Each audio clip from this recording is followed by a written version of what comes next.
இலங்கையில் பெரும் பரபரப்பை ஏற்படுத்திய மனித உரிமை செயல்பாட்டாளர்களான லலித்குமார் வீரராஜ் மற்றும் குகன் முருகானந்தன் ஆகியோர் கடத்தப்பட்ட வழக்கு தொடர்பாக முன்னாள் ஜனாதிபதி கோட்டாபய ராஜபக்ஷ காணொலி தொழில்நுட்பம் மூலம் சாட்சியம் அளிக்க யாழ்ப்பாணம் நீதவான் நீதிமன்றம் அனுமதி அளித்துள்ளது. பாதுகாப்பு காரணங்களை சுட்டிக்காட்டி கோட்டாபய ராஜபக்ஷ தாக்கல் செய்த கோரிக்கையை பரிசீலித்த நீதிமன்றம் கொழும்பு பிரதம நீதவான் நீதிமன்றத்தில் இருந்தவாறு நேரலை மூலமாக யாழ்ப்பாணம் நீதிமன்றத்தில் சாட்சியம் அளிக்க இந்த உத்தரவை பிறப்பித்துள்ளது. காணாமலாக்கப்பட்ட மனித உரிமை செயற்பாட்டாளர்களான லலித்குமார் வீரராஜ் மற்றும் குகன் முருகானந்தன் தொடர்பான வழக்கு மீண்டும் கவனத்தை ஈர்த்துள்ளது. கடந்த 2011 ஆண்டு டிசம்பர் மாதம் 9ஆம் திகதி சர்வதேச மனித உரிமைகள் தினத்தை முன்னிட்டு யாழ்ப்பாணத்தில் போராட்டம் ஒன்றை நடத்த திட்டமிட்டிருந்த வேளையில் மனித உரிமை செயற்பாட்டாளர்களான லலித்குமார் வீரராஜ் மற்றும் குகன் முருகானந்தன் ஆகியோர் அச்சுவேலி பகுதியில் வைத்து காணாமல் ஆக்கப்பட்டனர். இவர்கள் கடத்தப்பட்டு காணாமல் ஆக்கப்பட்டதாக கூறி உறவினர்களால் மேல்முறையீட்டு நீதிமன்றத்தில்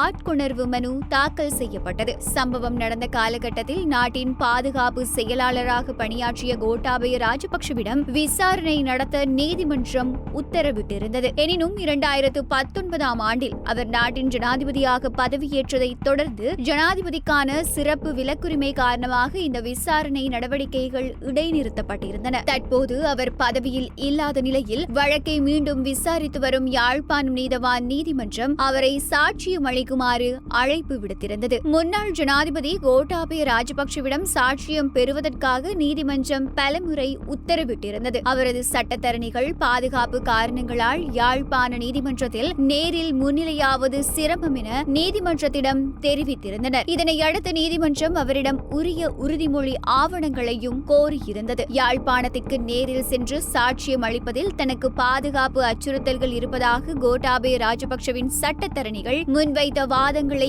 ஏற்றுக்கொண்ட நீதிமன்றம் அவர் கொழும்பு பிரதம நீதவான் நீதிமன்றத்தில் முன்னிலையாகி காணொலி இணைப்பு மூலம் யாழ்ப்பாணம் நீதவான் நீதிமன்ற நீதிபதி முன்னிலையில் சாட்சியம் அளிக்க அனுமதி அளித்துள்ளது. மேலும் இந்த வழக்கில் அவர் சந்தேக நபராக அல்லாமல் ஒரு முக்கிய சாட்சியாளராகவே அழைக்கப்பட்டிருப்பதாகவும் நீதிமன்றம் தெளிவுபடுத்தியுள்ளது. இதேவேளை காணாமலாக்கப்பட்டோரின் குடும்பத்தினர் மற்றும் மனித உரிமை அமைப்புகள் உண்மை வெளிக்கொணரப்பட்டு பொறுப்புக்கூறல் உறுதிப்படுத்த வேண்டும் என்ற கோரிக்கையை தொடர்ந்து முன்வைத்து வருகின்றன. சுமார் 14 ஆண்டுகளுக்கு மேலாக நீடித்து வரும் இந்த காணாமலாக்கப்பட்டோர் வழக்கில் முன்னாள் ஜனாதிபதியின் இந்த சாட்சியம் வழக்கின் அடுத்த கட்ட நகர்வுக்கு மிகவும் முக்கியமானதாக பார்க்கப்படுகிறது.